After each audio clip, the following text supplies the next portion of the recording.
तो चलिए शुरुआत करते हैं, आगाज करते हैं आज के सेशन की, क्योंकि हमें बेहतर से बेहतर की तलाश है। मिल जाए नदी तो समंदर की तलाश है, टूट जाते हैं शीशे पत्थर की चोट से, पत्थर टूट जाए ऐसे शीशे की तलाश, और हम सबको ऐसे तथ्यों के संग्रह की तलाश जिससे हम अपने माता पिता का सपना पूरा कर सके, उनकी फिक्र को फक्र में बदल सके। तो चलिए आप लिख लीजिए मध्य प्रदेश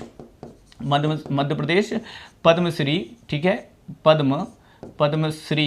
पद्मश्री पुरस्कार, है ना, पुरस्कार या पद्मश्री सम्मान, ठीक है, पद्मश्री सम्मान, ठीक है, कितनी हस्तियों को मिला है? 4 हस्तियों को मिला है, 4 हस्तियों को, ठीक है, 4 हस्तियों को प्राप्त हुआ, प्राप्त को दिया जाएगा, है ना, दिया जाएगा, ठीक है, घोषणा कर दी गई है। अब किस किस को दिया जाएगा, किस किस को दिया जाएगा, इन 4 के हम लोग क्या करते हैं, यहाँ पर नाम देख लेते हैं।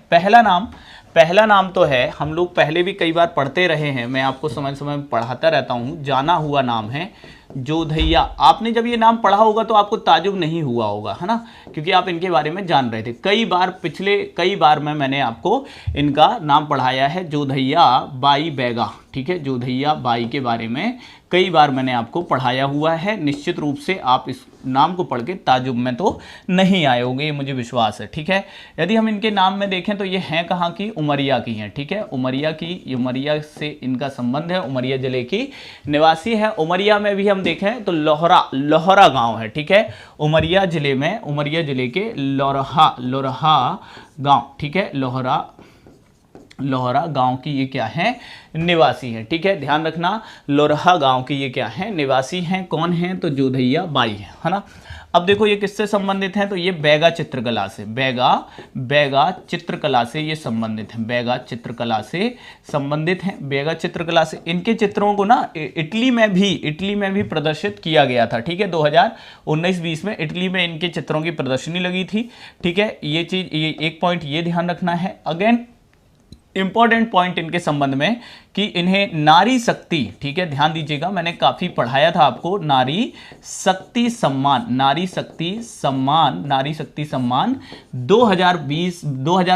का नारी शक्ति सम्मान भी दिया गया था। रामनाथ कोविंद जी ने इन्हें यह सम्मान दिया था, ठीक है, रामनाथ कोविंद जी ने इन्हें यह सम्मान दिया था, नारी शक्ति सम्मान। और इस बार इन्हें क्या दिया जा रहा है? पद्मश्री दिया जा रहा है, पद्मश्री किस क्षेत्र में दिया जा रहा है?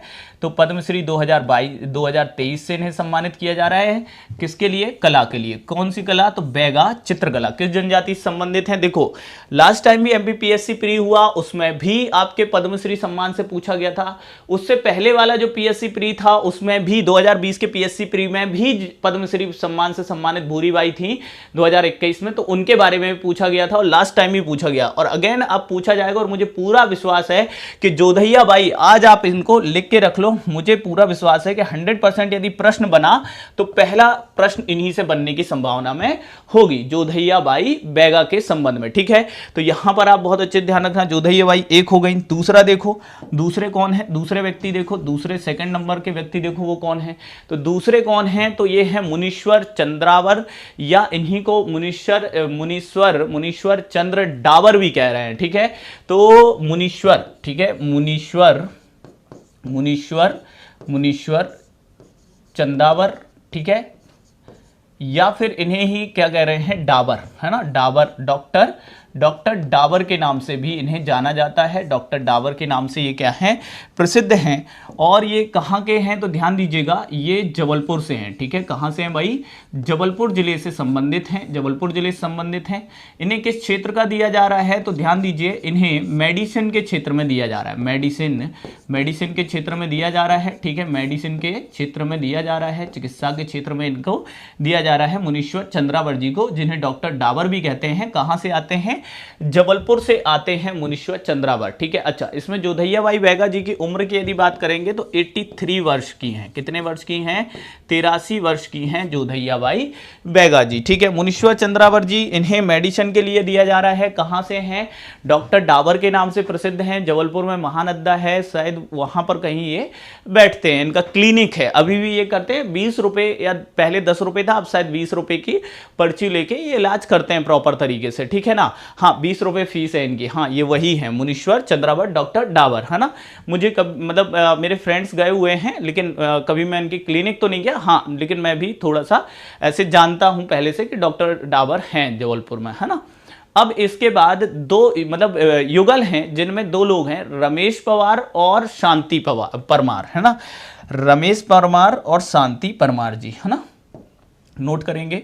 थर्ड और फोर्थ में, है ना, थर्ड कौन आ जाएंगे, रमेश परमार जी, रमेश परमार जी, एंड इन्हीं के साथ फोर्थ नंबर पे लिख देता हूं, ठीक है, वो कौन है आपकी शांति परमार जी, शांति परमार, ओके। तो इन दोनों का नाम भी आप ऐड करो साथ में, बिल्कुल एमपीपीएससी वाले तुम तैयार रहो, तुम्हें आना ही है प्रश्न, ये तो छपेगा इनमें से एक प्रश्न। और दोनों को संयुक्त रूप से मिला है, ठीक है, दोनों को क्या मिला है, ध्यान देना मैं क्या चीज बता रहा हूं कि दोनों को संयुक्त रूप से मिला है ना, संयुक्त रूप से मिला है, संयुक्त मिला है, संयुक्त रूप से, ठीक है, संयुक्त रूप से कला के क्षेत्र में, ठीक है, किस क्षेत्र में, कला के लिए मिला है, कला के लिए पद्मश्री 2023 दिया जा रहा है इन दोनों को। और किस कला के लिए, तो ध्यान रखना ये है कहाँ से, इंपॉर्टेंट आपसे पूछा जाएगा कहाँ किस जिले से हैं, तो आप ध्यान रखना ये झाबुआ से हैं, कहाँ से हैं, झाबुआ से हैं। एंड किस कला के लिए, तो गुड़िया शिल्प के लिए, किसके लिए, गुड़िया शिल्प के लिए, ठीक है, गुड़िया शिल्प के लिए इन्हें यह पुरस्कार दिया जा रहा है, ठीक है। तो रमेश परमार और शांति परमार हैं, ठीक है, परमार हैं दोनों, और कहाँ से आते हैं, झाबुआ से, गुड़िया शिल्प के लिए इन्हें दिया जा रहा है। तो आप ये लीजिए भाई, इसका स्क्रीनशॉट ले लो और चारों के नाम के साथ आप इन्हें क्या रखोगे, बहुत अच्छे से याद रखोगे। किस क्षेत्र में, देखो क्या पूछा गया, किस क्षेत्र में दिया गया, किस जिले से संबंध है, ये सीधा सीधा प्रश्न पूछा जाता है बार बार, और ये आपको क्या होना चाहिए, बनना चाहिए, ठीक है।